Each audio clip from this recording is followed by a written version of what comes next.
Get out. We're going to live together from today. We'll pay the rent of $500. I was taken aback and my eyes widened. No, it's actually $1,000. But are you sure? However, I was grateful when my sister-in-law and her husband came to the house, full of energy, and told us that we could leave because they would pay the rent. Yes, please do. I thought it was impossible for my husband and me. Please live here with your in-laws. Saying that, I quickly began packing my belongings. Seeing me happily handing over the cohabitation with the in-laws to them, they were initially stunned, but soon rejoiced. I don't care what happens to them after this, but it's unlikely they'll be happy. My name is Emily. I'm a 29-year-old remote worker. Since last year, the company I work for has shifted to a remote work system, and I, holding a position in the company holding with most other employees, have been working remotely. However, this led to a terrible misunderstanding by my mother-in-law. Hey, Emily, if you've become a full-time housewife, please do the housework for us too. My back has been hurting lately. Due to strong insistence from Tom's parents, Tom and I started living in an apartment near where his parents lived right after we got married. But that was a mistake. Full-time housewife?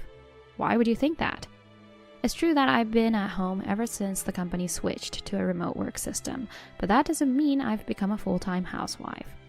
No, that's not the important part. I hadn't told my mother-in-law that I was always at home, not just because of the company's shift to remote work. The way I worked for the company hasn't changed from before. I didn't think I needed to report it to my in-laws living elsewhere.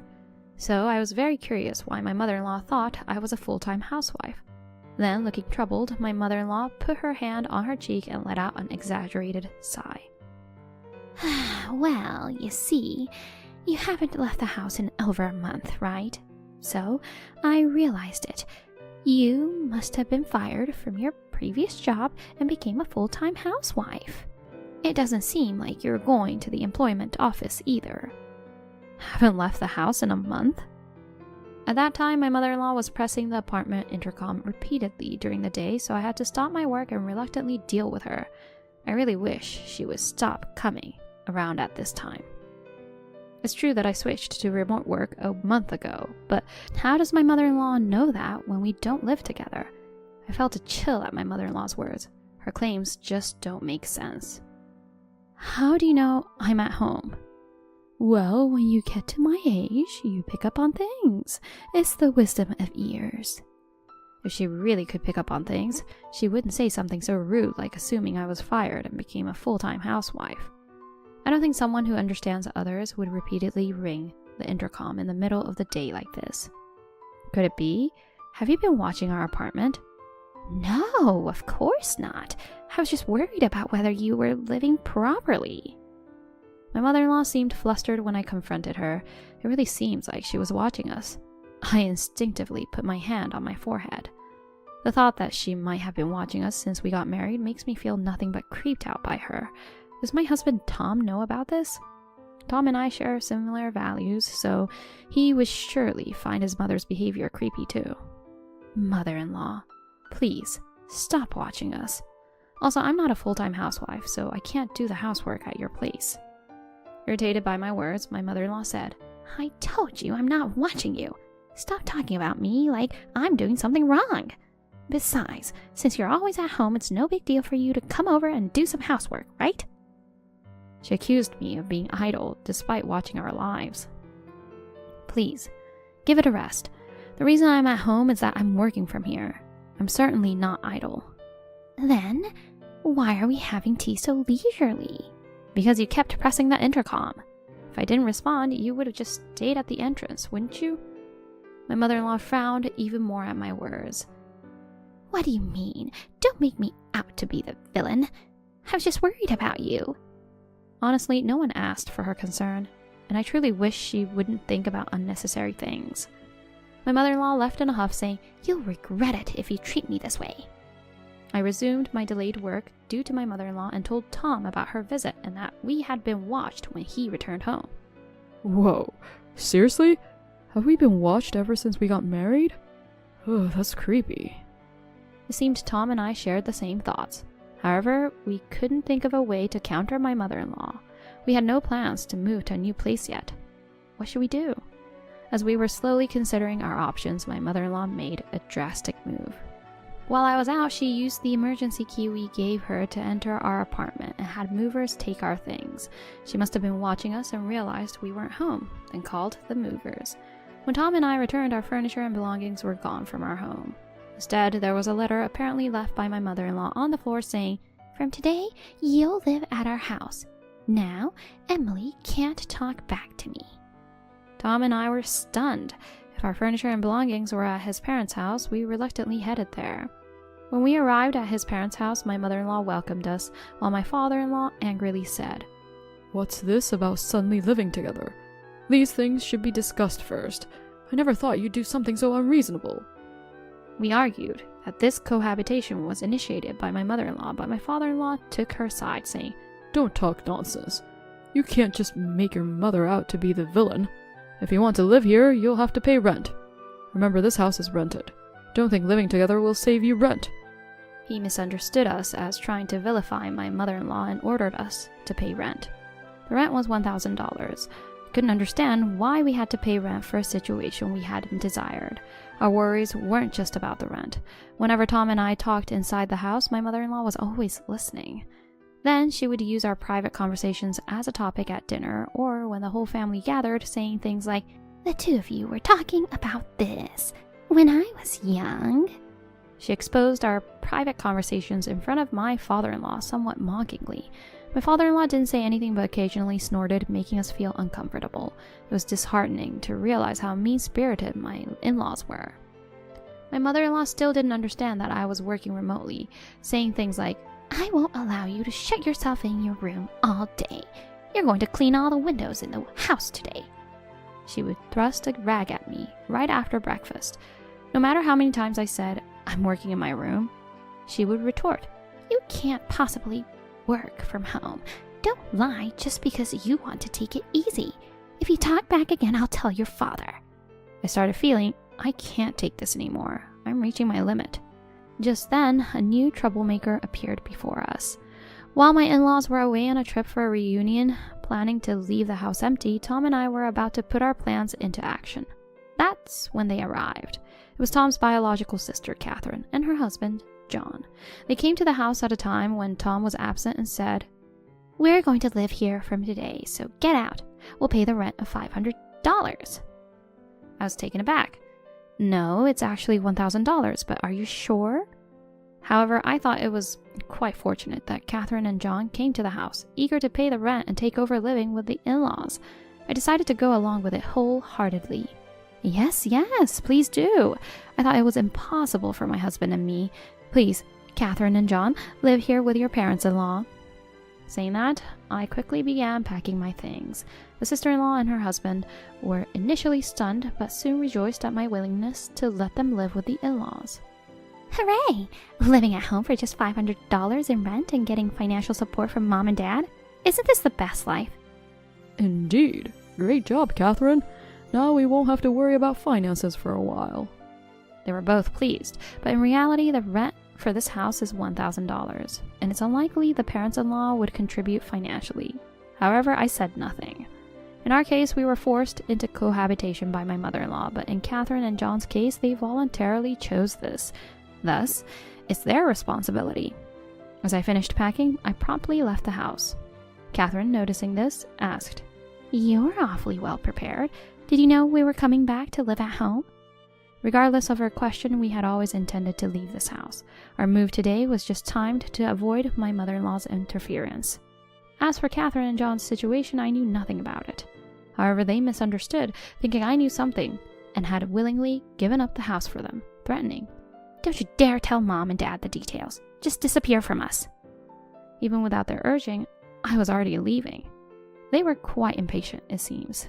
And so I left my in-laws' house and headed to the new home. At the new home, Tom had already arrived and was unpacking. I had been cleaning the room as we used before moving. For Catherine and John, who came to take over living in the house, the timing might have been good. After all, when they told us to leave, we did so immediately, taking all our belongings and leaving the room clean. If they think this is good luck, they're in for a rude awakening soon. Sure enough, a month after we started living in our new home, I received several calls from Catherine. While I thought she finally realized the gravity of the situation when I answered the call, Catherine jumped straight to the point, exclaiming, I wasn't informed about this. Why is the rent different? I didn't understand why Catherine and John thought the rent for their parents' house was $500 instead of $1,000.